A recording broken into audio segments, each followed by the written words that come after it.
समझी बदरी है चांद निकल आया रे बदरी से चांद निकल आया।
सुंदर थी वो राजकुमारी तो वो विद्वान लिखा है।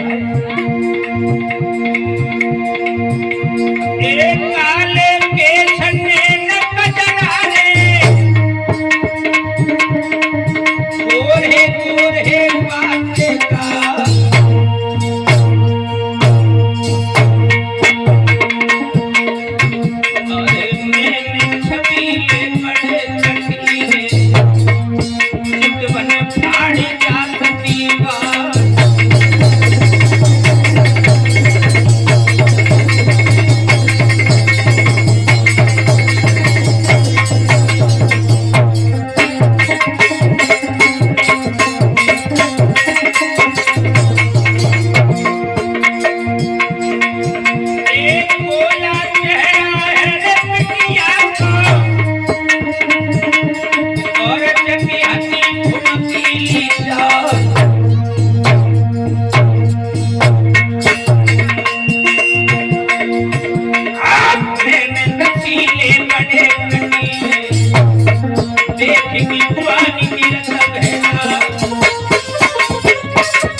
जब कहा है क्यों खड़ी हो, देवयान वो सर्विष्ठा नहीं बोली। काफी देर के बाद में कहा महाराज एक बात का हमें उत्तर दे दीजिए। बोले क्या? एक बात बताओ, दूल्हे को जो चीज दहेज में मिलती उसके ऊपर अधिकार किसका होता है? याति बोले दूल्हे का। सर्विष्ठा बोली तो मैं भी तो दहेज में आई हूं, मेरे ऊपर अधिकार किसका है? यानी सर्विष्ठा के महलों में याति का आना जाना हो गया। 3 पुत्र सर्विष्ठा के हुए, 2 देवयानी के, 5 हो गए। अनु, द्रुह, पुर, यदु, तुर्वस, 5 पुत्र हैं। एक दिन महाराज याति लेटे हैं, देवयानी पैर दबा रही, तब तक दोनों बच्चे आपस में लड़ गए। और जब लड़ गए हैं ना, देवयानी से याति ने कहा देवयानी जब देखो तुम्हारे पुत्र लड़ते रहते हो, 3 लला हमने कभी लड़त ना देखे। जो ये कहा तो याति ही ने इतना ही कह पाया, उसके 3 पुत्र कभी लड़ते नहीं देखे। देवयानी पैर दबा रही थी, दूर बैठ गई। क्या कह रहे महाराज? 3 पुत्र किसके? याती बोले कुछ नहीं, वो तो ऐसे ही निकल गया। देवयानी ने कहा ऐसा तो हो ही नहीं सकता, पैर दबाना तो भूल गई, भागी। अब भाग करके अपने पति वो पिता के करीब पहुंची और पिताजी से कहा पिताजी तुमने मना किया लेकिन उन्होंने नहीं माना। इसका मतलब है दासी के करीब मिलने के लिए जाते रहे।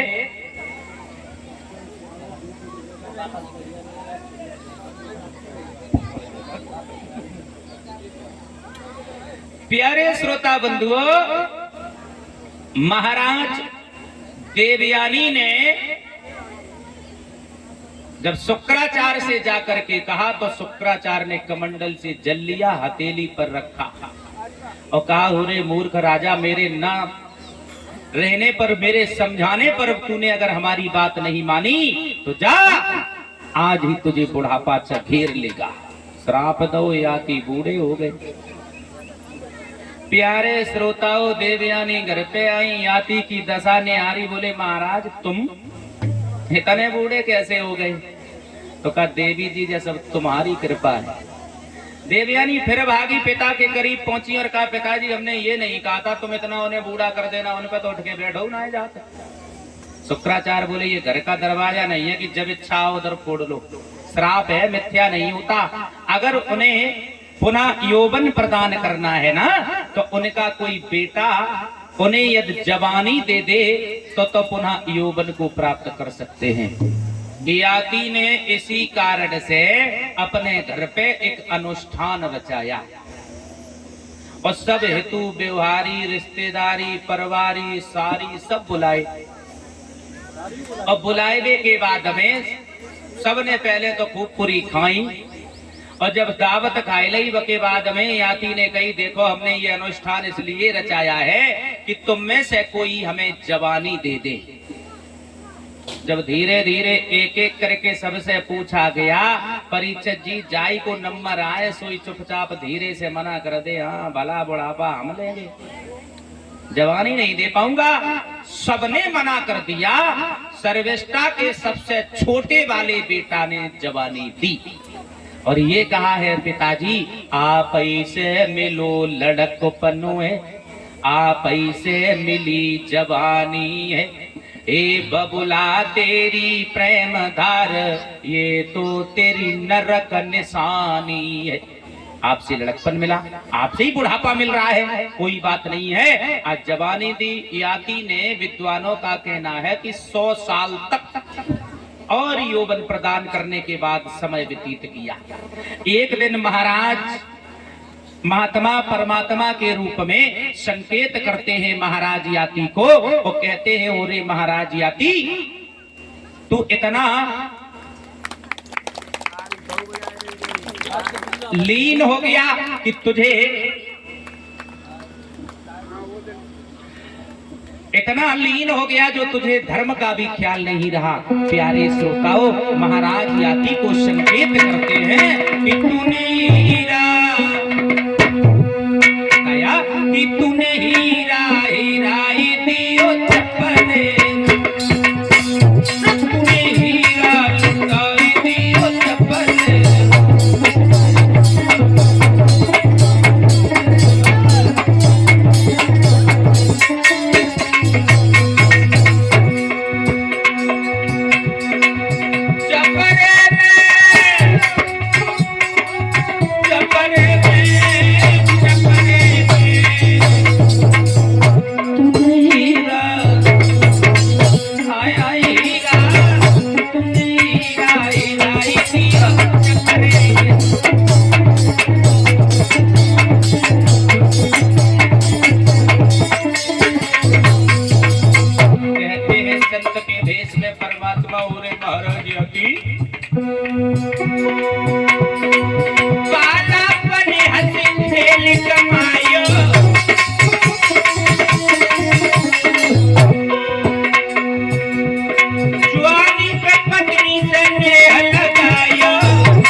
101 रुपए से सम्मानित कर रहे हैं बीटू यादव के पुत्र जो हैं उत्कर्ष यादव, उनकी तरफ से 101 रुपए आए हैं। क्षमा चाहेंगे एक लाइन।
को जब संत संकेत करते हैं तो विद्वानों का कहना यह है, चारों पुत्रों को चारों दिशाओं का राजा बनाया और सर्विष्ठा के सबसे छोटे वाले बेटा को प्रयाग का राजा बनाया। इसी बात के पीछे भाइयों में विवाद हो गया और उन्होंने कहा कि तुझसे हम ठीक उल्टा काम करेंगे, तो उसने चक्रा नगरी बसाई, इस्लाम धर्म अपना दिया। प्यारे श्रोताओं, इधर महाराज याति देवयानी को लेकर के वन में भजन करने के लिए चले गए। अब आओ देखें और आगे कलश वाली देवियां बाहर निकल आए, आप आ जाएंगे बाहर और तब तक सब लोग एक लाइन का कीर्तन बोल लेते हैं धीरे धीरे और उसके बाद में आगे की कथा बोल लेंगे सब लोग धीरे धीरे।